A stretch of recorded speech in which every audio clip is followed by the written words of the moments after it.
नियम 58 में लिया। इस अति गंभीर विषय है। उत्तराखंड अधीनस्थ सेवा चयन आयोग, जो कि आज सारे एग्जाम भ्रष्टाचार के भेंट चढ़ रहे हैं। 2016-17 में वीडियो का एग्जाम रद्द हुआ, जो कि अधीनस्थ सेवा चयन आयोग के द्वारा कराया गया। फॉरेस्ट गार्ड भर्ती, जिसमें खुला आपको सोशल मीडिया के माध्यम से देखने को भी मिला कि खुली इसमें धांधली हुई और 57 लोगों पर कार्रवाई करी। उसके बाद सहायक लेखाकार का एग्जाम हुआ, उसको रद्द किया गया। वन दरोगा का एग्जाम हुआ, वो कोर्ट में लंबित है। यूपीसीएल का अभी एग्जाम हुआ, उसको रद्द करना पड़ा। वीपीडीओ का एग्जाम हुआ, उसमें सारे लोग कोर्ट गए हुए हैं। मैं आपसे ये कहना चाहता हूं कि इस उत्तराखंड के युवाओं को आपके संरक्षण की आवश्यकता है। उत्तराखंड अधीनस्थ सेवा चयन आयोग एक एग्जाम कंडक्ट कराता है, जिसमें 80,000 अभ्यर्थी भाग लेते हैं और उस एग्जाम को 18 पालियों में कराया जाता है।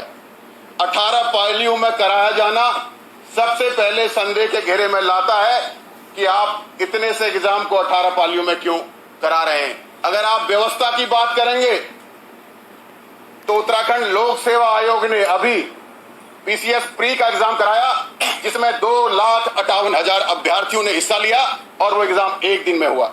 18 पालियों में एग्जाम कराने के बाद इन्होंने 1800 क्वेश्चंस में से रिजल्ट आने के बाद 332 सवाल डिलीट कर दिए, जिससे कई अभ्यर्थियों का भविष्य जो है खराब हो गया। मैं आपसे कहना चाहता हूं, इस आयोग ने सिर्फ इतना ही नहीं किया, आपकी सरकार को भी चैलेंज कर दिया।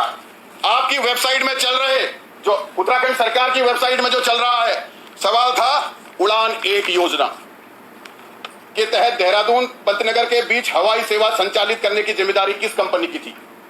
और सवाल में 4 ऑप्शन थे, Pawan Hans, heritage aviation, कैकन aviation, उपयुक्त में से कोई नहीं। हमारी वेबसाइट बताती है, यह आपकी वेबसाइट बताती है कि इसका जवाब है कैकन एविएशन। इसके अलावा और भी प्रूफ इसके पीछे लगे हुए हैं, लेकिन आयोग कहता है उपयुक्त में से कोई नहीं। जो सही सवाल करके आया है उस बच्चे को पीछे करने का काम किया है। अध्यक्ष जी, आपके संरक्षण की जरूरत है इस उत्तराखंड के युवाओं को। एक सवाल आता है, 1927 में कांग्रेस ने यह फैसला लिया, क्या फैसला, साइमन कमीशन का बहिष्कार किया जाए। तब उस सत्र के अध्यक्ष कौन थे? और उस सत्र के अध्यक्ष थे मुख्तार अहमद अंसारी, जिनका वास्तविक नाम था। और आयोग कहता है डॉक्टर मोहम्मद अली अंसारी इसका सही उत्तर देता है। ये भारत सरकार के प्रूफ हैं, जिसमें साफ साफ लिखा हुआ है कि साथियों कि 1927 में जो साइमन कमीशन था, उनके अध्यक्ष मुख्तार अहमद अंसारी जी थे। ये उसके प्रूफ हैं। आप समझिए, बीपीडीओ का क्वेश्चन आता है, उसमें पूछा जाता है 16 महाजनपदों का प्रथम जनपद कौन था। उसका आंसर है मगध। मगध को बच्चे लिखते हैं और इस क्वेश्चन को आयोग द्वारा डिलीट कर दिया जाता है। मैं आपसे कहना चाहता हूं, परीक्षा संपन्न होने के बाद उत्तर कुंजी, इसका उत्तर मगध दिया गया, और जब रिजल्ट आया तो इस रिजल्ट में स्थिति में सवाल को रिजल्ट से डिलीट कर दिया गया। आप समझिए, रॉबर्ट क्लास नहीं थे, ये खाली गवर्नर थे। सवाल आता है, भ्रष्टाचार के आरोपों से बरी होने के बावजूद भी बंगाल का वह गवर्नर जनरल जिसने आत्महत्या कर ली थी, वह कौन था? तो इसका आंसर है रॉबर्ट क्लाइव। और ये गवर्नर जनरल नहीं थे। ये इसके प्रूफ हैं और इसको सही मान लिया जाता है। एक संस्था जो मध्य प्रदेश में व्यापम के नाम पर बैन हुई, लखनऊ गोमती नगर थाने पे जिस पे मुकदमा चल रहा है, उसके द्वारा मध्य प्रदेश में 2 एग्जाम कराए गए, दोनों निरस्त हुए। उस संस्था को हमारे इस उत्तराखंड के गौरवशाली इस चयन आयोग ने यहां नामित कर रखा है। ये उसके टर्मिनेशन के मध्य प्रदेश के कागज हैं। इसके पीछे गोमती नगर में जो उस पे मुकदमा हुआ है उसके कागज हैं, और इसके पीछे उस संस्था का पूरा विस्तार से वर्णन है। लेकिन बड़े दुर्भाग्य की बात है, देवभूमि, हमारे देवभूमि में ये अधीनस्थ सेवा चयन आयोग उस संस्था को यहां परीक्षा कराने के लिए बार बार ला रहा है। और आरटीआई में अगर मांग रहे हैं तो कहते हैं कि भैया ये गुप्त है, इसकी सूचना हम नहीं दे सकते। मैं आपसे कहना चाहता हूं, इस प्रदेश को आपके संरक्षण की जरूरत है, युवाओं को आपके संरक्षण की जरूरत है। बीडीओ बीपीडीओ इसका एग्जाम होता है, एग्जाम से 12 घंटे पहले व्हाट्सएप के माध्यम से सारे उत्तर निकाल दिए जाते हैं और ये सब जगह फैलते हैं। आप देखिए, ये इसके रिकॉर्ड हैं और शिकायत करने पर कोई कार्रवाई नहीं होती है। मैं आपसे कहना चाहता हूं अध्यक्ष जी, नॉर्मलाइजेशन, इस परीक्षा को सबसे ज्यादा प्रभावित करने के लिए नॉर्मलाइजेशन एक योजना ये लोग लाए हुए हैं। एक 3 पालियों में एक एग्जाम कराया जाता है बीडीओ बीपीडीओ का। उन 3 पालियों में सवाल अलग है, जवाब अलग है। एक आकलन कराया जाता है, भाई सबसे कठिन कौन सी पाली थी, तो सबका कहना है कि तीसरी पाली सबसे कठिन थी। और सबसे कठिन सवाल जिस पाली में आए थे वहां की मेरिट 92.5 चली जाती है, क्योंकि वो तीसरी पाली तक सवाल उनके जिन लोगों को उन्होंने चयनित करा था उन तक पहुंच गए।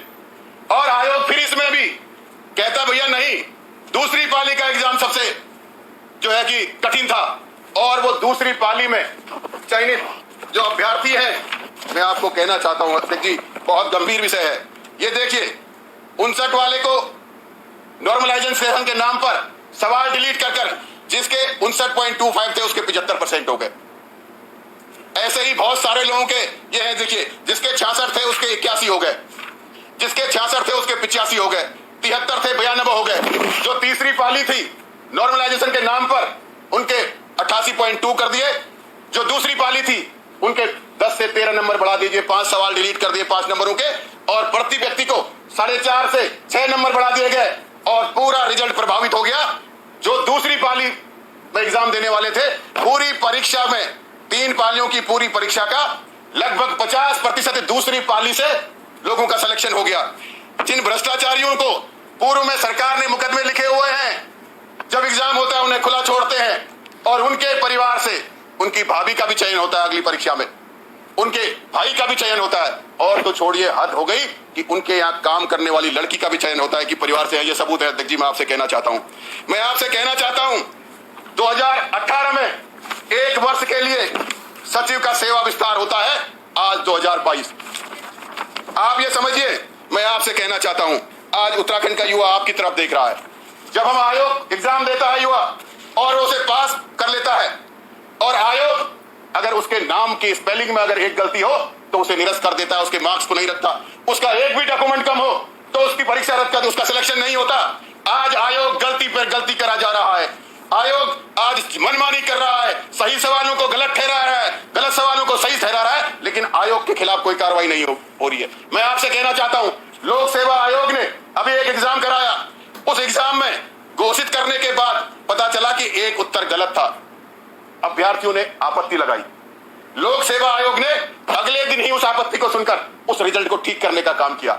और अधीनस्थ सेवा चयन आयोग जो है, पिछले जितने भी एग्जाम करे हैं सारे कोर्ट में लंबित हैं। हजारों युवाओं ने, 3500 से ज्यादा युवाओं ने याचिका लगाई, लेकिन उन्होंने कभी रिजल्ट के बारे में कुछ परिवर्तन करने की कोशिश नहीं करी। यहाँ हाईकोर्ट में जो है कि वाद निलंब लगे हुए हैं उच्च न्यायालय में, और ये यहाँ नियुक्तियों में रिजल्ट निकालने के बाद वेरिफिकेशन चालू कर दिया है। अध्यक्ष जी, मैं कहना चाहता हूं, माननीय मंत्री जी, मैं कहना चाहता हूं, आज हमारा उत्तराखंड युवा प्रदेश है। युवा नेतृत्व की बात आप कर रहे हैं, युवा सरकार की बात आप कर रहे हैं, युवाओं की आवाज आपके कानों तक पहुंचाने का काम हम कर रहे हैं। नेता सदन और माननीय हमारी अध्यक्ष जी, आपके संरक्षण की जरूरत है।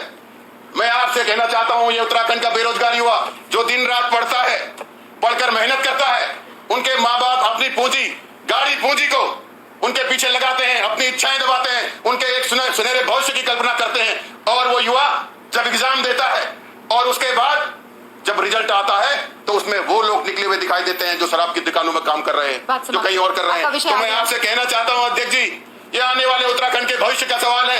अगर ऐसे नियुक्तियां गलत होंगी तो आने वाले उन पदों पर जो बैठेंगे वो उत्तराखंड को किस ओर ले जाएंगे। और सोचिए, जिन युवाओं का अधिकार मर रहा है, जो बुद्धिजीवी युवा है, जो जीत सकते हैं, उन युवाओं के भविष्य को सुरक्षित करने की जिम्मेदारी अब आपकी है। मैं आपके माध्यम से मंत्री जी के सामने कहता हूं कि ये इतना बड़ा मुद्दा है कि इसकी जांच सीबीआई से नीचे नहीं होनी चाहिए, क्योंकि वरना उत्तराखंड में भी व्यापन जैसा असर होगा और आने वाले समय में बहुत लोग यहाँ परेशान होंगे। इसलिए युवाओं की तरफ से, बेरोजगार संगठन की तरफ से, जिन्होंने हजारों एप्लीकेशन सरकार को दी है, जिन्होंने बहुत बड़े बड़े प्रदर्शन हम पूरे प्रदेश में किए हैं, जिले में किए हैं। इसलिए मैं आपसे निवेदन करता हूं अध्यक्ष जी कि हम सीबीआई जांच की मांग करते हैं और इस आयोग के जो लोग दोषी हैं उन्हें तुरंत पदों से हटाया जाए। इस बात की आपसे ठीक से लगा टाइप करके उसको। जी मंत्री जी, माननीय मंत्री जी।